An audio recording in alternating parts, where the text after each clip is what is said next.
lo and behold, it's time for the inevitable Baby Assassins 2 Two Babies review. Understandably, as the movie that started my channel, it's only right that I come back and revisit it for the second movie, especially considering we just got the trailer for the third one. As you may be aware, the movie is really only just released in the West, so we finally have access to it over here. I implore you to check it out before watching this video, but the first half of the video will be relatively spoiler free before we delve into more spoiler concepts later on. What I'd really like to do is explore a lot of the differences between the two movies. I actually think there's a lot of insight to be gained by comparing the two movies. And I even have a small theory about the differences between these two movies, something that doesn't really affect the lore or the story, but kind of implies a greater depth to the filmmaking on show here. So without further ado, let's get into it. So let's start out with a really simple review, one that really doesn't spoil anything. Baby Assassins 2 promises a lot of similar heights and a lot of similar feelings to the first movie. It's still a balls-to-the-walls dramedy with good action sequences bookending the movie. It still follows these two girls as they have trials and tribulations within their friendships, and a lot of the humour has the same kind of vibe that we're used to. For fans of the first movie, I would say that a lot of the humour is just as good or close to being just as good as the first. As for the action, I would argue that it's actually even better than the first. For one, there's more action throughout the film. More action sequences happen during the runtime of this movie. Equally, the final action sequence is a bit longer. While I personally don't think the final action sequence is as good in terms of the motions, it's about 3 times the length, so you definitely get more of your content worth, and so from that perspective I would say that it is a better fight scene. You simply get more bang for your buck, you get more exciting action to go along with it, even if it doesn't quite reach the heights of the first movie. And the first action sequence, in comparison to the dream action sequence at the start of the first movie, is actually a lot better. The biggest complaint someone might have about the second movie is that it has a slight change of tone. And while I'll explore this later on in the video, this change of tone does change some of the humour, it does change some of the character perceptions, and it does change some of the more muted and grounded experience that we enjoyed in the first movie.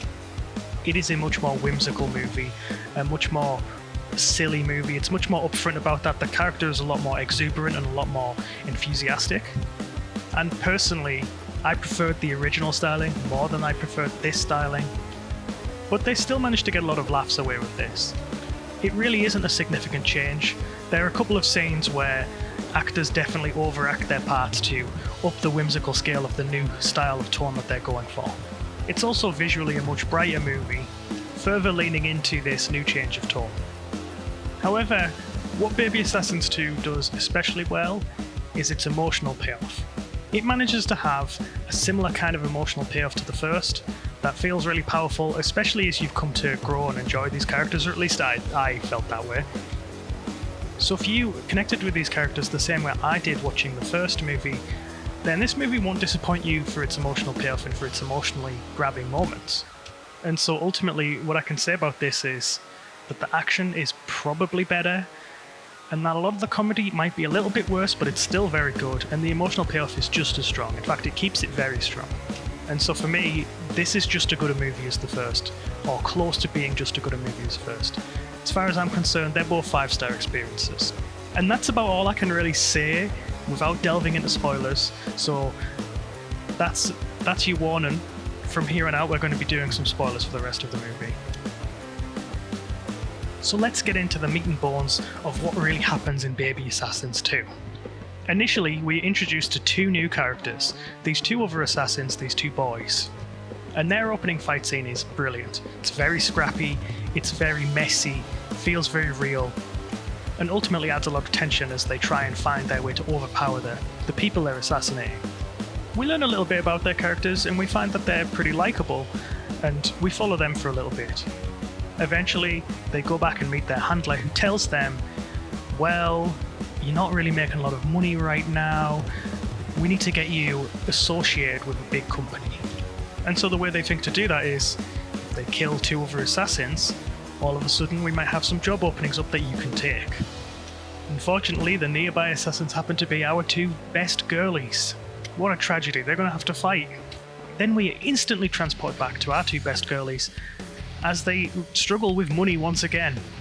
Following the events of the last movie, they're essentially broke, and a lot of the things that they are covered by from the agency are starting to rack up in cost. It's not necessarily a problem because they get paid for doing assassinating jobs. However, because they haven't been paying their gym fees and because they're overdue, if they don't pay it by Friday, they're going to be suspended and they're not going to be able to get paid, which means they're going to have to make their own money. And of course, it doesn't go to plan. The two girls ultimately get sidetracked, realise they haven't actually paid the bill, and go there on the day with only a few minutes to spare. Just as they're about to pay, bank robbers show up. And they're not allowed to kill outside of hours. Especially in their current predicament, because they need to pay more cleaning fees, something they obviously can't afford right now. As a result, they don't make the payment in time after a pretty entertaining sequence where they defeat the bank robbers. This sequence actually showcases a lot of what I was saying about the new tone. Everything about this is a little bit more whimsical in the fight scene, and the way they talk to the bank teller after it's over is a lot more overacted and it's a lot more cheerful. The change of tone for this movie affects both of the characters the same way. They're both kind of dialed up, but not into the personalities that they were originally. Mihiro is a lot more confident, she's a lot more excitable, and she's a lot more talkative. But so is Chisao, who already was a lot more talkative. You'd kind of put them on the level where Mihiro is where Chisao was in the last movie, and Chisao is a lot further along. We then get another classic scene of them dealing with Mr. Sasano. Just like in the first film, he chastises them from their decisions and behaviour and tries to guide them on the right path. We also get more of Mr. Tasaka. This movie has a lot of recurring characters who came back from the first that, to be honest, I was delighted to see. We also get a reveal of a new character called Mayuchi, who is Mr. Tasaka's apprentice, essentially. We get more scenes with the two antagonists, humanising them, before cutting back to the new jobs for the new girls. They're now working as mascots for a small stand. And Atarashi Gakko are there, for some reason. They do the ending song, it's pretty good. And then we get into the main conflict between the two girls. In this movie, they actually managed to keep this mascot job for quite a while, and instead the conflict is more around Chisao and her inability to handle the money well, and her inability to keep her promises. We then get some more good comedic scenes, we even get a little mascot fight which is quite fun, before eventually they encounter the main antagonists, and this is when we kind of hit the ending stride of the movie. They apprehend these guys super easily, but they manage to get away because they aren't allowed to kill them, which leads to them injuring Mr. Tasaka and there being kind of a hunt for revenge, which handily leads into the final fight. The assassins find a bit of camaraderie from fighting with each other, but ultimately the babies win, of course. I mean, you know this. If you're watching this section, you should have seen it, right? This shouldn't be a surprise. During the final fight, we get an emotional speech between Chisao and Mihiro. Chisao has been injured and she wants to apologise and they want to make amends, and it's very sweet. It's a really beautiful moment. I think it really underpins the heart of what this movie is all about. These female friendships between these misfits, these slackers, you know. It all comes to head in a really beautiful way, especially if you found yourself as connected to the characters as I did watching the first movie, and then to watch another movie with them, have all this time spent with them, to have this emotional payoff between these two people. And I think that's really powerful and really great. It's really strong stuff. It's a brilliant scene in the movie. It's one of the best. This happens in the middle of the final fight. And so that's essentially what happens and how I felt about those moments. There are a lot more scraps throughout, as I mentioned previously. The emotional payoffs are good, a lot of the jokes are good, and it keeps a similar kind of a simple, low-key pace that the other movies did. There are plenty of great hangout scenes in this, just like in the first one too. And lots of food shots if you like shots of food. Normally, when I do a review like this, I wouldn't just talk you through the events of the movie. But I did this time, because I felt like there was more to say about this, relating to the first one, that in order to do so, I need to kind of give you the key events. Essentially, the story of these movies is thematically identical in my eyes. Now, I'm sure not everyone thinks this, or not everyone really felt this way, but the key events of these movies, and the order at which they happen, are basically the same. We get the girls introduced to the same problem, one that they both try and encounter different ways. In this case, it's the fact that they need to get part-time jobs because they're broke. Mihiro chooses to focus on her part-time job, Chisato focuses on gambling. In the first movie, it is a similar problem with how they approach dealing with their assassin life versus their part-time work-life balance, with Chisato focusing on the part-time work a little bit more, and Mihiro focusing on the assassin work a little bit more. Then these issues come ahead to reveal a big flaw between the two girls. In the first movie, this was because of Mihiro's lack of understanding and lack of communication about how she felt. This caused a rift as Chisato was looking and working to get these new part-time jobs, and Mihiro was dismissive and disinterested and unsupportive essentially, but not by intention, just because of how she communicates, and this caused a rift between them. In this one, it was a lot more about the gambling issue. Not so much that she was gambling, but that she promised that she wouldn't take these risks when they were in a bind, and that she couldn't be relied upon. Mihiro's biggest issue being her communication based on her autism, and Chisato's being her reliability and her ability to keep a promise. These are the two key character flaws between the both of them. This eventually leads to those two falling out and having a bit of a scrap. While they don't really have a physical scrap in the first movie, they do in the second. In the first one, it's much more of a dialogue-heavy scrap. But that makes sense because of the characters whose issue is the one at play here. And we still get a dialogue breakdown moment where they talk it out, where in this one Mihiro complains to her, and in the last one Chisato comes home late after working at the maid cafe and complains as well. And then of course, an antagonist rises. In the first movie, Chisato ended up getting fired from her maid job because she had to deal with some Yakuzas there, and now we have a new bad guy coming into the fray. In this movie, it's because they finally encounter the two new assassins who meet them in the alleyway.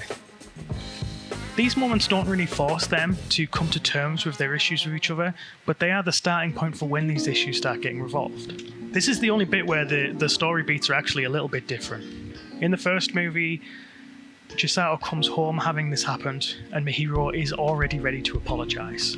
It's a great moment. If you don't remember it, you should watch the first movie again, it's really good.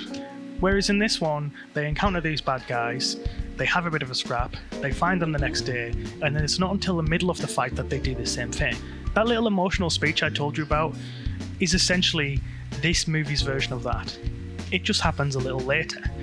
In reality, it probably happens at a similar time in the movie because the fight scene in the first one is so much shorter and it's so much closer to the end. Whereas in the second movie, the fight scene lasts for a good 15 minutes and it has a bit of an encounter before then as well that makes it feel a bit more expended too. And so essentially we have about 7 or 8 identical story beats with just little details changed about them. Like about who was responsible or who solves it or what the specific issue is. But these beats and the order that they happen identically throughout these two movies. They're actually very similar. Which brings me along to the small theory that I have. Now, there's one key difference between these two stories, and that is perspective. What's very clear to me, having watched it as many times as I have now, about 18, is that the first movie is very much Mihiro's story. We spend a lot more time with Mihiro. Ultimately, the issue that happens is her issue, and the way it gets resolved is by her apologising and coming to terms with her own personal issue. In a way, these movies are kind of about understanding your inner psyche and confronting it in order to make your friendship stronger. And that's kind of what happens for Mihiro in the first movie. We spend more time with her as she looks for jobs, and we spend more time with her doing stuff. The second movie is the reverse of this. We essentially get the same story, but from Chisato's perspective. In this one, Chisato is the one with the issues. She's the one who's unreliable, and it's her issue that eventually comes to head.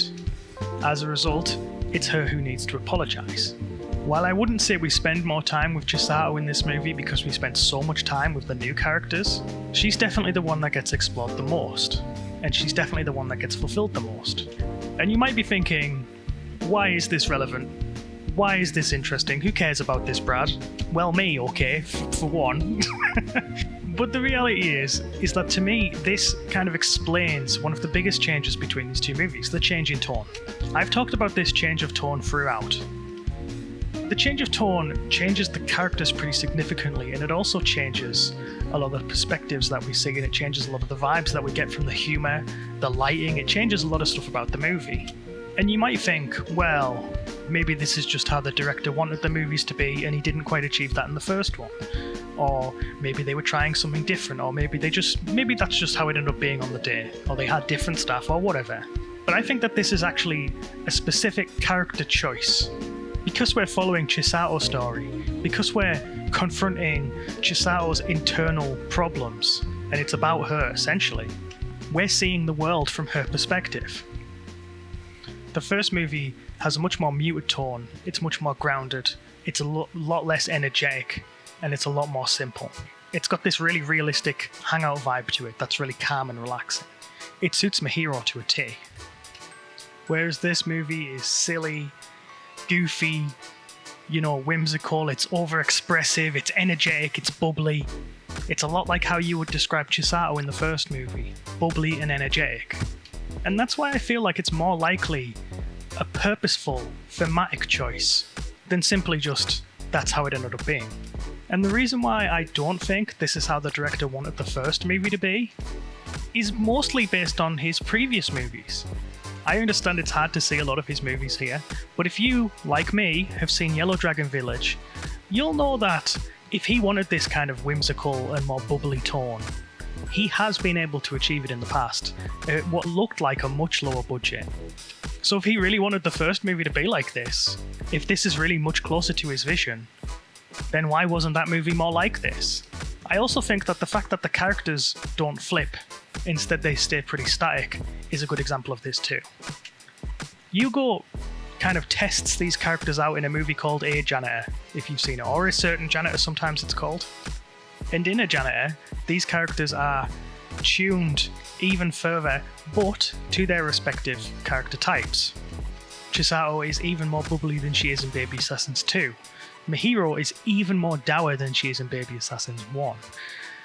So, if this movie was a more consistent with the kind of the tone and the expression of what they want to go for, I feel like not only would that be similar here, but it also kind of showcases, especially in the case of Chisato, how easily he was able to get that bright, energetic and bubbly and over-the-top tone in the very first movie he put this actress in. I think all of these little bits, to me, prove that this isn't just accidental and that this is something a little bit deeper. I think because the first movie was kind of a runaway success, so the second movie ended up having a much bigger budget, maybe this has influenced people in kind of thinking that this might just be as a result of having a bigger budget. But I genuinely believe he's been capable of it on a lower budget, so I've never felt like that was the case. Truthfully, I of course could be wrong. This is just a small theory, a movie theory, but I hope it's not just a theory. Because things like this are the kind of things where when you rewatch the movie, they add a lot of depth to the decisions being made. If this is just a change in tone, then it's just, this movie is different from the first. But if it's an intentional design in order to make it so that we can see from these characters' perspectives, then all of a sudden we have a movie that has a lot of expression behind it, a movie that you can watch again and you can feel those moments. That feels really impressive. And I do kind of believe, personally, that Sakamoto is a more thoughtful director and writer. As I said earlier, I've watched the first movie a ton of times now, and I feel like I notice new things every time I watch it. For example, the opening dream sequence. When I first watched the movie, this sequence didn't really make a lot of sense to me. It seemed like it was just there to show that Mihiro was bored, and then we moved on from it. Kind of an odd choice. But now that I've seen it so many times, and the more I watch it, the more I feel I glean from this choice. And it's not something that you would understand watching it the first time, because when you watch it the first time, it's the first thing you see. You don't have the context for the rest of the movie. You don't have the context for the characters that you might have even on a second or a third or a fourth watch. What I've noticed is that this seems to be not just to show that she's bored, but also to show where her desires are and what she's after and what she's interested in. She loves to do her assassin's job. She wouldn't want to work part-time if she could help it. But she also has aspirations about her relationship with Chisato that she doesn't have. One thing that really stands out to me now watching that scene is that Chisato and Mihiro have this relationship where they talk and they laugh at each other that doesn't happen basically at all in the movie. Not to that extent anyway. And when you see them hanging out later, it's not Chisato who's backing off. It's not because Chisato doesn't like her enough. It's because Mihiro is backing off. Every time they hang out and they talk and they joke, they laugh and they giggle, sure, but my hero is a lot more dismissive. She's a lot more quiet and shy. This is how she wants their relationship to be. And it's not how it is. It's not like that through the whole movie, and I think that's really telling about the two characters. Something that when you watch it again and again adds more depth and adds more enjoyment and thoughtfulness about the movie that I think is so special, that I think makes these movies so special. And I think it's even further noted in the, pick me up gesture that she does, the uppies gesture. Mostly because when they do this again at the end of the movie, after the big fight, when Chisao actually does help her up, Chisao acts like she has never done that before, and she's very hesitant about it. Something that doesn't happen at all in the dream sequence. She's enthusiastic about it in the dream sequence. And so for me, that's kind of the crux of it, right? Is that I hope that this theory about the thematic differences is correct, because I'm going to be watching this movie again and again, and I want to watch it and know that there's more meaning here that I'll uncover as I watch it again and again and again. But I am curious if you were able to watch through this whole video, if you felt the same, or if you can at least understand my viewpoint about why this might be a thematic change rather than just kind of a monetary or quality one. There's only one more thing that I want to talk about though after the theory, and that's the ending. Since it was the ending, I saved it for the end. How fitting. When I watched this movie, and when I saw the trailers, I was a bit worried that these boys were going to be love interests.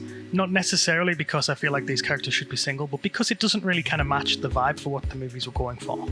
And it did seem like, from the trailer, that that's what it was going to be, and it was going to be one of those, oh look, 2 other assassin boys happen to have turned up, like the whole cliche.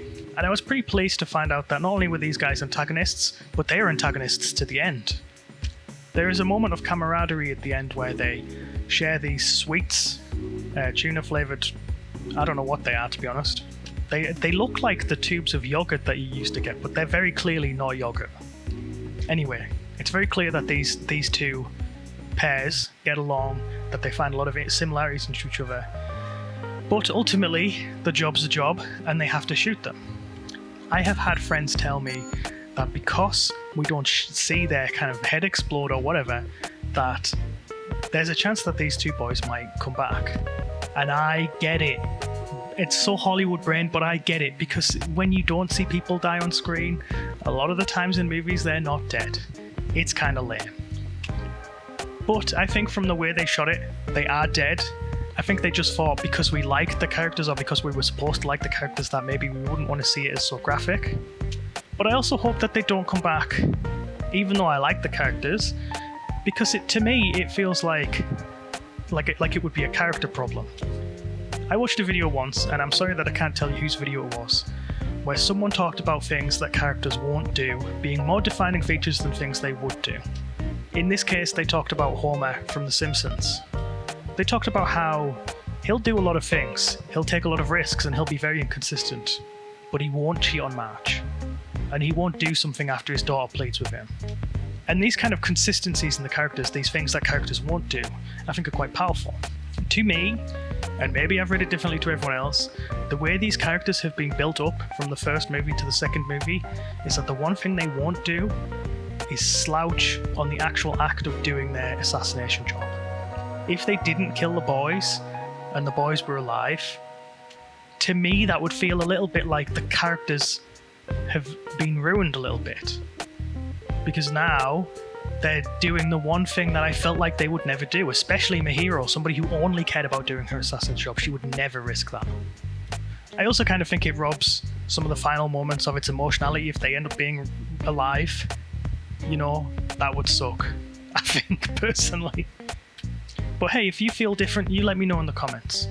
That's essentially the entirety of this movie covered with my little theory compared to the first one. And while my theory might be correct, while you might disagree with my judgment of the movie, maybe you hated it, maybe you liked it even more than the first, these are all fine. You can sound off in the comments below. What I will say is now we've seen the trailer for the third movie. I'm very excited about it. I'm hoping to ride that viral wave of the interest the trailer's going to have and people are going to click on this video. But what I will say is it does seem like from the trailer, at least from the lighting and from some of the shots, that they might be kind of going for a middle ground on the two vibes of the movies that we've had so far. The dour vibe of the first movie and the energetic vibe of the second movie, which I think would add a lot of credence to my theory. Because if we get a movie about both of them, rather than focusing on one of the individuals, and it's got a middling tone between the two movies, then it kind of does prove my point. But maybe it's wrong. I don't know. I don't mind. In any case, I hope you've enjoyed this exploration into essentially my favourite movie franchise right now. And I hope you check out these movies and enjoy them and keep them being made. There's some rumours, some ideas in the trailer that suggest that the next one might be the last one. I don't think that will be the case. I think that's just marketing hype. You know, one of those, the bad guy is so strong, so these are going to be the final one, but I don't think that's actually what will happen. I think they will make more, and I hope they do, because I need 100 of them, as I've said many times. But I look forward to seeing that, and I look forward to covering that in the however many years it takes to get to the West. But for now, I'll bid you adieu. I'm happy for you to have watched this. I hope you made it all the way through. If not, that's fine. You're living your best life. I still love you. Enjoy yourself. Take care.